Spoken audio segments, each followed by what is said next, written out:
Y acá, bueno, vos sabés que yo tengo una productora audiovisual que se llama Fotodélica y para trabajar en Fotodélica tenés que tener algún problema psiquiátrico. Certificado por profesional. Exactamente, sí, sí, por lo menos para los que trabajan de forma más fija, digamos, con nosotros, exactamente, tenés que tener un problema psiquiátrico, me incluyo, obviamente, y hablas acerca de la salud mental. Y hubo un post que me pareció muy interesante que yo leí tuyo que decía, que contaba de cómo hace unos años atrás vos eras ese líder que venían 50 personas y manejabas los grupos, como estabas mencionando con la Revolución Gigote, con los programas de tele, y que si había un problema vos estabas ahí dando el pecho, y que ahora eso de alguna forma desapareció, que hubo un quiebre y que no estabas mentalmente apto, digamos, para hacer ese tipo de cosas. Y me pareció muy interesante cómo lo explicaste. Contame, ¿qué fue lo que pasó? ¿Qué es lo que te pasó? ¿Cómo llegaste a eso? Y escuchando ahora que tenés igual un proceso de recuperación, ¿cómo estás en ese proceso de recuperación? Porque entiendo que hay mucha gente que está con nuestros síntomas y que no sabe que los tiene, porque muchas veces te pasa algo y vas al cardiólogo, vas al gastroenterólogo, que tengo algo en el estómago, pero sin embargo lo que tenés es en la cabeza. Contame un poco acerca de eso. Sí. Que me imagino que también por eso es que te costó tanto venir al podcast, un poco, ¿o no? Puede ser. Puede ser. No es fácil hablar de esto, vos lo sabés. Y yo, ¿por qué insisto? Porque de hecho, la primera vez que escribí sobre esto en el Facebook, gente cercana que sí me dijo, pero ¿por qué no es un poco privado esto que estás contando? ¿Por qué te andas exponiendo así, digamos, que casi como que de mal gusto, ¿no? Ajá. Pero yo le mostré a esta persona que me dijo esto, le mostré los mensajes que había recibido después de haber escrito eso. Que te digo, son para ponerse a llorar primero de lo desintonizado que está uno con respecto a este problema, que es subterráneo, pero es como una cañería rota que lleva años rota, o sea, todo abajo está inundado. O sea, diría yo que todo el mundo tiene a alguien en su familia con síntomas de algún problema de salud mental y no lo sabemos reconocer, ¿no? Es una epidemia, de querer, ¿no? Perdón, de hecho, nosotros hemos tenido aquí a dos psiquiatras de entrevistados en este podcast y ellos nos dicen que es una pandemia, que gran parte de la población está con problemas. Y un podcast atrás hemos hecho hicimos un episodio con Rodrigo Bellot, y Rodrigo Bellot estudió neurobiología en Ámsterdam, algo así nos comentó. Y yo le pregunto, ¿y por qué está pasando eso? Y me dijo, mira el mundo que hemos construido. Fue una pregunta con una respuesta que quizás es un poco abstracta, pero yo dije, claro, si vos tenés tantos estímulos, tantas cosas, te están pidiendo que hagas tanto, que seas productivo, que respondas los mensajes, que te llega la notificación al celular, las redes sociales, el mundo, etcétera, obviamente tu cabeza en algún momento va a quemar un fusible. O sea, el sistema, el ser humano tiene una capacidad de adaptación tremenda, pero cuando el cambio, pero es una adaptación a nivel evolutivo, ¿no es cierto? Con los milenios se adapta a cualquier cosa. Pero los cambios que vos estás hablando no son milenios, ni siquiera siglos, ni siquiera décadas en algunos casos. En un par de años te cambian ciertos ritmos que te obligan realmente a estirar la pita del sistema nervioso hasta que en muchos casos se rompe, ¿no? Te decía, los mensajes de gente que me dice, ya sea a mí me pasa, gracias por hablar de esto, qué sé yo, u otros que tienen personas en su familia y dicen, oye, gracias por mencionarlo, se lo estoy dejando en la mesa de noche a mi mujer, no se lo puedo mostrar, pero se lo estoy dejando para que lo vea así por accidente, para ver si le cae, ¿no? Porque además aquí hay otros temas que complican el debate de esto, por ejemplo, el de la masculinidad tradicional, que está en contraposición absoluta con la enfermedad, o con los síntomas o con la propia enfermedad de la depresión. Sí. Porque no es de machos ponerse a llorar sin motivo, por ejemplo. Claro. O no es de machos sentirse débil o necesitar un abrazo o qué sé yo, o conversar o ¿no?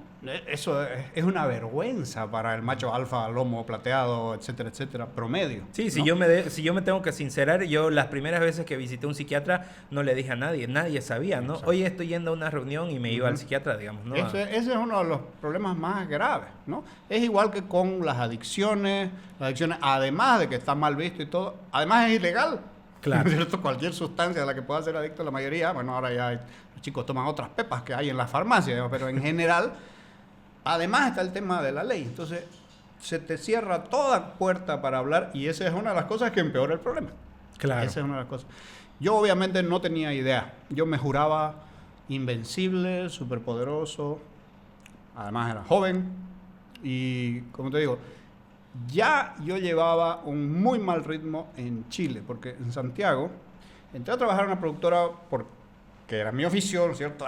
Tenía mi consola, tenía mi estudio y el dueño del estudio además me daba las noches para que yo trabaje en mis proyectos. Entonces yo en las noches grababa bandas de rock y de día grababa doblaje, locutores, hacía postproducción. Entonces no dormía. Claro. ¿No? Y de día era sobre todo publicidad. Poco de cine, pero sobre todo publicidad. Y vos conocés el mundo de la publicidad. Y podés imaginar el mundo de la publicidad en Santiago de Chile. O sea, claro. El nivel de competencia entre agencias es absolutamente desquiciado. No hay alguien que pueda estar sano trabajando en eso. Y por eso también hay muchas adicciones y muchas sustancias y cualquier ayudín, digamos, en ese medio es común porque es insostenible. ¿Ya? Yo ahí creo que comenzó todo, ¿ya? Mis malos ritmos, etc. Cuando me vine acá a trabajar en De Tocasilla, como era también de emergencia, porque la directora, qué sé yo, mantuve el mismo ritmo. Llegué con ese y lo mantuve. Y lo mantuve durante años, y durante 5, 10, 15 años lo mantuve.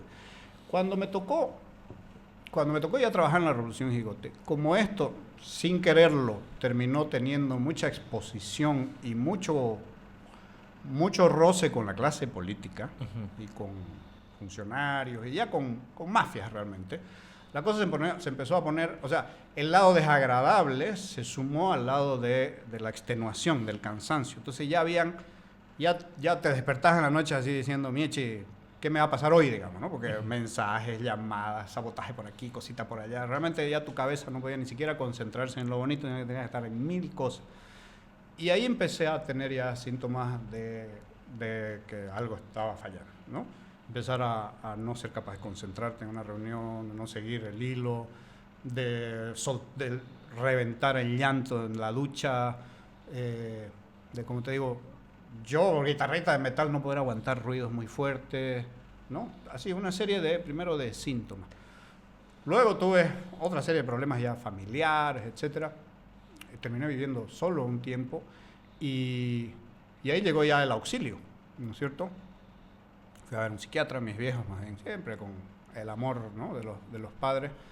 Fui a ver un psiquiatra y ahí el psiquiatra, bueno, todo el interrogatorio de rigor, no sé si la primera o la segunda sesión, ya me diagnosticó, yo no sabía qué tenía, ¿no? Me dijo, tú depresión, ansiedad, no sé, como 3 o 4 cosas que van juntas. Y me dijo, y esto no es nuevo, vos por lo menos llevas 10 años cultivándotelo. Y me dijo, probablemente la forma en la que lo has ido escondiendo y además empeorando es siendo trabajólico. ¿Es correcto? Sí, exacto. Trabajaba, no llegaba a mi casa. Claro. El Sedure, ¿sabes qué? No voy a llegar porque siempre había algo que hacer. Claro.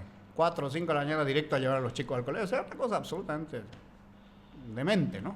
Para no poderme mirar para adentro, para no estar en silencio conmigo mismo y decir, ok, ¿qué estás haciendo con tu vida? No, tengo que trabajar.